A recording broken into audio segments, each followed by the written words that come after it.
Nation. SMD Law is the official law firm of the Spartan Nation. Check them out on the interwebs at smdalaw.com or at 866-529-3537. No matter where you are in the state of Michigan, Upper Peninsula, Lower Peninsula, it doesn't matter. They have an office near you. So whether you need to send a letter to an annoying neighbor, or you're a criminal and you need defense, maybe you just have problems with elder law, check them out, smdalaw.com today. The official law firm of the Spartan Nation. Call them first, then you act.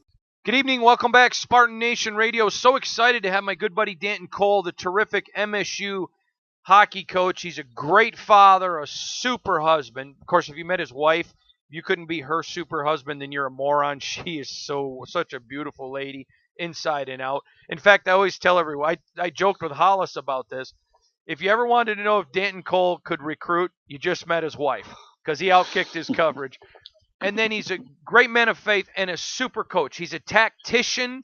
I've said this on the show a million times. I said it before when he wasn't even the coach, that he's one of the greatest Spartan athletes at all time. If you look at people who at Michigan State got all the blood out of the turnip, I think they're on a handful.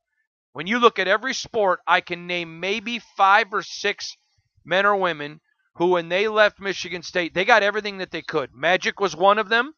I think Danton Cole, of all the great Spartan hockey players, is the one who left everything on the ice. And again, I just think he's one of the top 6 Spartan athletes of all time. I said it before he was the coach. I mean it now, and I stand by it.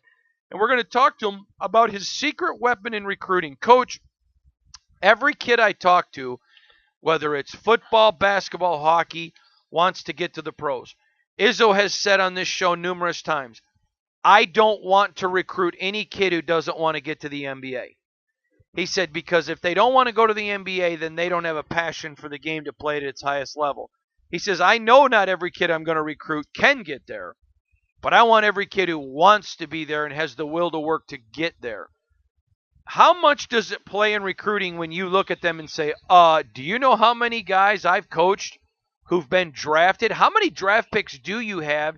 And that has to be a huge advantage. Yeah, well, you know what? That's Joe Extra does a lot of our work on the road, and we've got our fact sheet and things like that. And I don't personally, it's awkward for me, I guess, in the sense that it sounds a little like bragging, but I mean it is something that we do bring out. And Taro was the 100th player that's played for me that's played in the NHL, and that's more than most universities have in their history combined. It's more than we have at Michigan State. We're getting around 90 right now, in our 50 plus years of having a hockey team. So I do take a lot of pride in that, and I think that that's where guys want to get to, and that's where they want to play. And you've got to have that desire. Something has to drive you to whatever level of pro hockey you get to, just to be the best that you're at. And guys want to know when they come in that they'll have a chance. And I talk to them a lot when we do get them on campus or spend some time with them, that my goal is that when they leave here, I don't know if they can play in the NHL or not when they come in, but that they should be able to, jump into an NHL practice and not be out of place. They should know, enough of the habits and concepts of being a pro player that they could jump in and, afford themselves really well. And if they stick with it, then, they'll have a chance to play pro hockey. So we're real confident in telling young men that. And we don't have to be confident. We can just, you can show them, hey, the proof's in the pudding. And a lot of my guys have gone on and played, and it's fun watching NHL games. Most nights there'll be 5 to 8 guys that I've been around and had some time to coach and been watching the games, and especially this late in the playoffs. So yeah, it's a good point, and I think it means a lot to the young men. Do you stay in touch with, and do you, like, when you see a guy that maybe you coached when you were in Alabama or whatever, do you send him a text and just stay in touch with everybody? I do. It's it's easier with the guys that are playing. You mentioned Alabama, so Cam Talbot was our goalie there, and he played for the Rangers and was with Edmonton. And he's had a really good career, and if he gets his he broke some record in Edmonton for shutouts or something.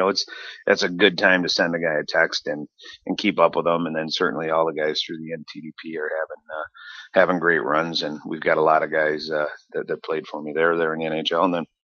Just look at the guys here. Now, Mason Appleton didn't play for me, but when he got up and got his first point in the NHL, you zip them a note.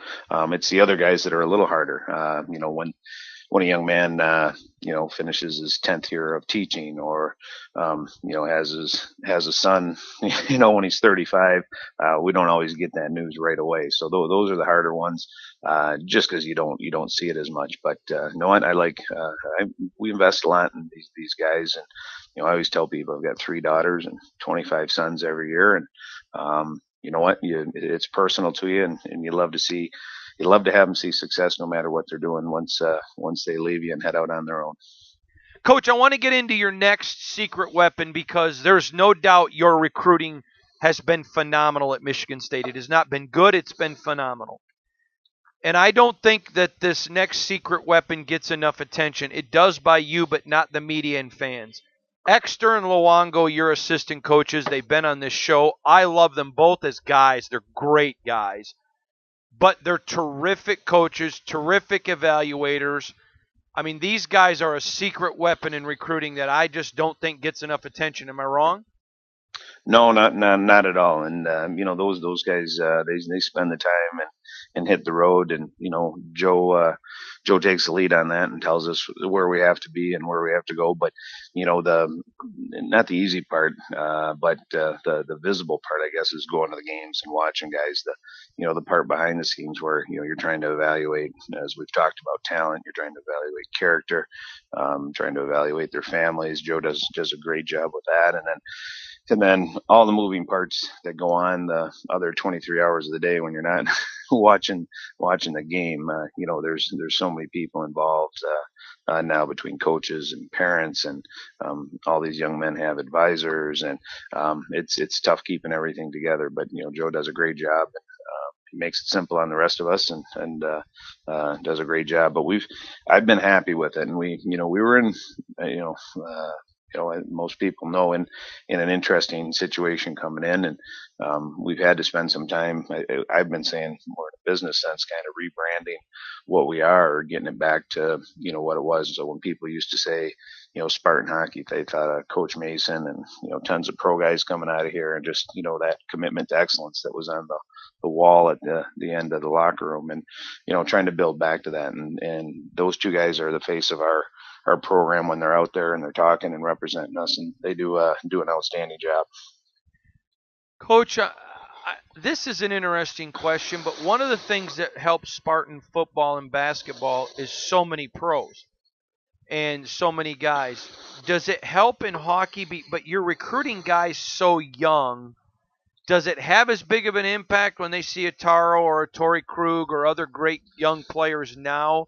Or does that not necessarily transfer over to hockey? Yeah, it does. It's one thing that we're starting to rebuild that. Like I said, Mason is kind of bumped up there. Mackenzie McEachern started out there. Taro, bursting on the scene and leading the country in scoring, and being a Hobie Baker, a Final 10 guy, and going to the pros and going right away. The immediacy of we talked about it earlier. The way the media and the way those things work now, social media, is that the more immediate you have, the better it is. So kids associate Taro with Michigan State now. So that helps a tremendous amount. And you can look at him and say, hey, here's an undersized, undrafted young man that came here and did nothing but end up being a Big Ten player of the league year, and lead the country in scoring, and, and go to the pros, get 7 points his first 10 games. So again, you can tell whatever stories you want, but the facts are stubborn things. Proof of the pudding's in the eating, isn't it? That's absolutely right. All right, last secret weapon I want to talk about. We talked about your coaches. We talked about your legacy with 100 guys now in the NHL. We talked about the current guys, but this is the new facilities. I don't want to be the one to break the story. I know there are several people that have pledged a ton of money for the new building. I know one very, very successful Spartan that's already pledged $1 million. Him and I have talked about it. They're waiting for the school to say whenever they want to announce it. How is that project coming? Where are we at in that project? Because that's another secret weapon. Right. No, that's we're in a good spot, and we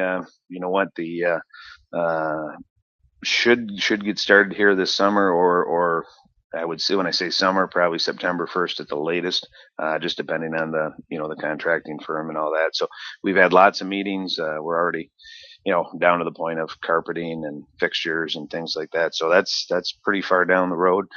We've raised probably, I think we're right around 12.5 million now. We're going to try and get to about 18 just to make sure that we get it right and we don't leave anything unturned. And yeah, it's been great. We have our next meeting with the board of trustees in June, and hopefully at that point we get the full throttle approval to start throwing some dirt around. So it's been a good process. It will help. One thing when we came here, we said, we're not going to win every battle that we want to right now. Let's get into recruiting battles, but it's a necessary thing that we need. And we've had some impactful things happen here at Michigan State, and that's for Michigan State hockey. That's going to be a bit of a game changer, and just the facility wise, the teaching capabilities, the atmosphere that we want to have. It's going to provide an awful lot, and we should have something really nice architectural computer rendering this summer that Joe and Chris can have with them on the road to give the guys a little 3 minute 3D tour and show them what's coming. But you can tell young men are excited. The guys that are coming here are pretty fired up about it, and it'll help a great deal. Danton, just quickly on a side note, I know there have been several big-time people that have pledged gifts. I mentioned one very significant Spartan. I know you know who I'm talking about, that's pledged $1 million. They're waiting for the school to give the go-ahead to just let it be known, because I think especially with this one, when people find that out, they're going to be like, whoa, and I think it's going to help drive up donations when it's out there publicly that he's behind it, he and his wife. Do you know when they're going to announce all those? Yeah, I think that'll be out pretty soon. I think there's a letter going out to some selected people, and I think that's gonna go out first, and then we'll follow that up with some things. But no, you're right. We've it's fairly significant man here on campus, and he and his wife have been outstanding to not just me and my family, but to Spartan hockey, and they're behind us. And again, there's impactful things that happen, and that's probably one of the most impactful things we'll have in my 2 years back here. And but we're just looking forward to getting that out, and that should be fairly soon. More with Danton Cole when we come back.